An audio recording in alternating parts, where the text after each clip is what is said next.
Captain Retired, thank you so much for joining us. So, really, how is the fight going so far?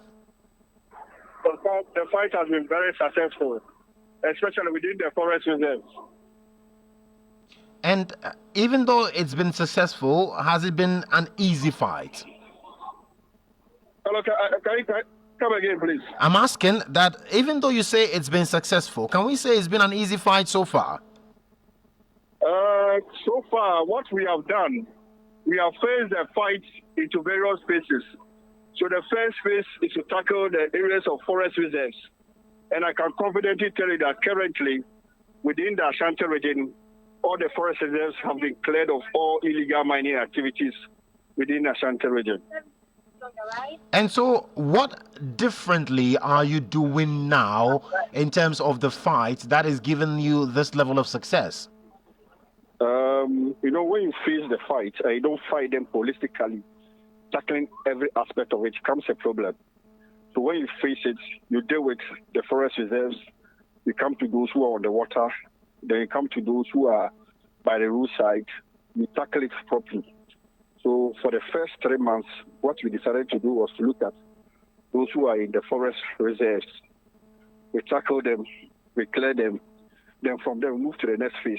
So our plan is by next week, we are going to send all the media networks to all the forest reserves within Ashanti region to show working that, yes, when we say we have cleared all the forest reserves of illegal mining, this is what we have done, and this is the proof to show it.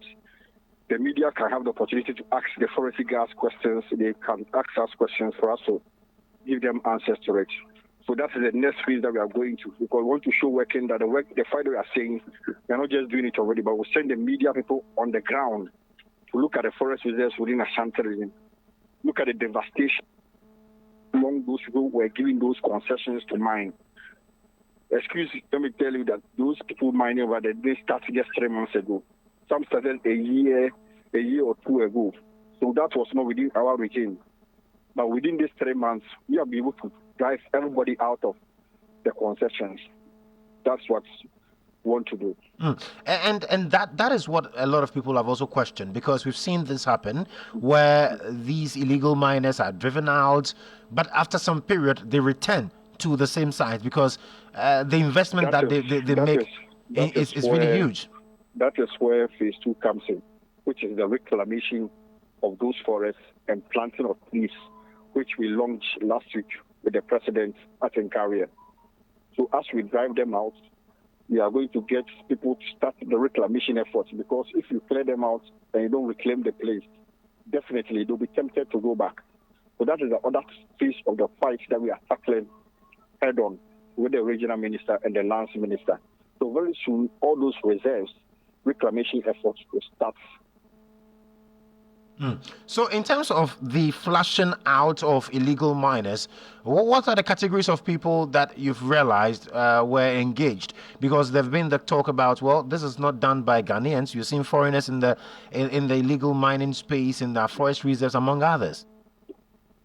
We have Ghanaians, we have foreigners, we have Togolese, we have Burkinabes, we have Chinese, we have Australians, we have Canadians all engaged in this illegal mining. But mostly what the foreigners do are that they are the financiers, or they are the ones who have the money muscle to finance it, and then the Ghanaians engage in it. So what, as part of the task force, we have immigration who are working on that aspect of the fight. They are tackling the foreign component part of the fight. So every aspect is being looked at. And we are just 3 months into the fight. The fight has not even started yet. So I can tell you that currently there is no illegal mining in any of our forest reserves. And next week we'll send the media to prove that there is nobody there.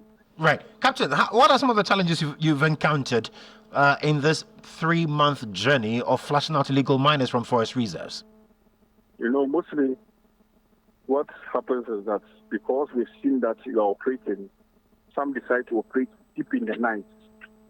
Some decide to operate early in the morning. So based on the activities, you have to go and lay ambush for days or weeks before you can get them, because they are not operating within regular times. they check your movement, and also they also adapt. So we also have to adapt to our changes. But basically, the challenges will be fueling and other aspects of financing of it. But my minister is on top of it, and we are tackling it as and when the challenges come. But we understand, right? There's no challenge. We understand that these people also have very sophisticated weapons. So how are you able to flush them out without casualties on others? You know, mostly when you are doing something illegal and the law comes after you, you will succumb to it. We have arrested pump action guns, sophisticated automatic weapons. But when the law comes at you, we don't want to put our strategy or our plan out so that the next group of people who intend to engage in it to know what we are doing. So we are tackling the war head on. I can assure you that. And how many people have been arrested so far?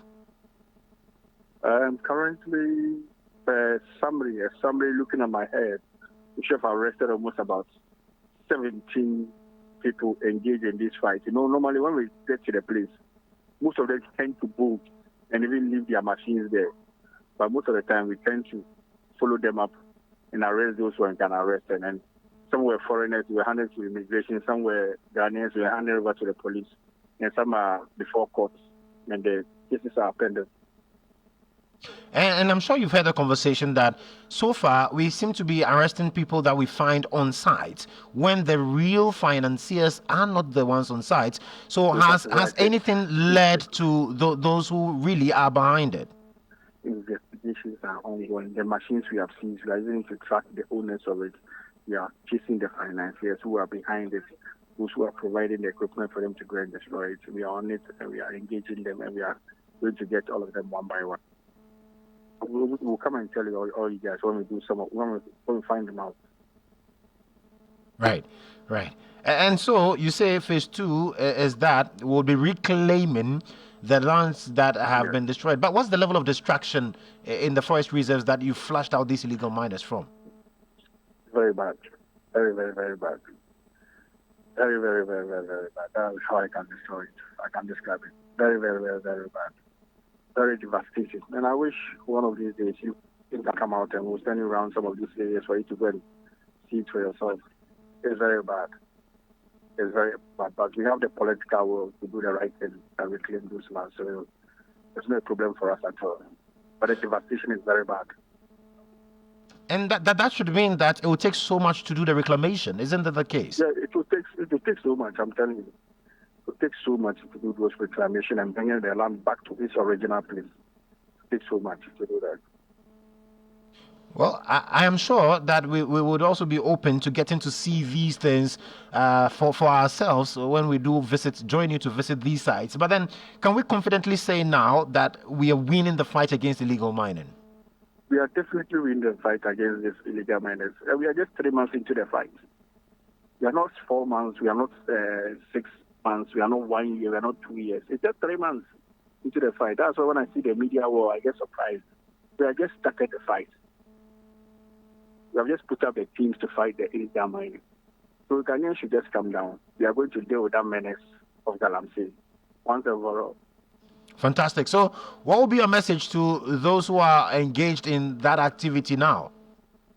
What we want to tell them that the government is for responsible mining. If you want to do responsible mining, we have no problem with you. But if you want to go into our forest reserves, mine on road networks, mine on water bodies, sit on water bodies and divert our waters, that one, this government is against that and will come after you. Very well. Captain Retired, thank you so much for your time. Thank you. That's Captain Retired John Kwame Jabari. He is Ashanti Regional First Vice Chairman of the NDC and also a member of the Anti-Galamsey Task Force. They are leading the charge to reclaim forest reserves from armed illegal miners.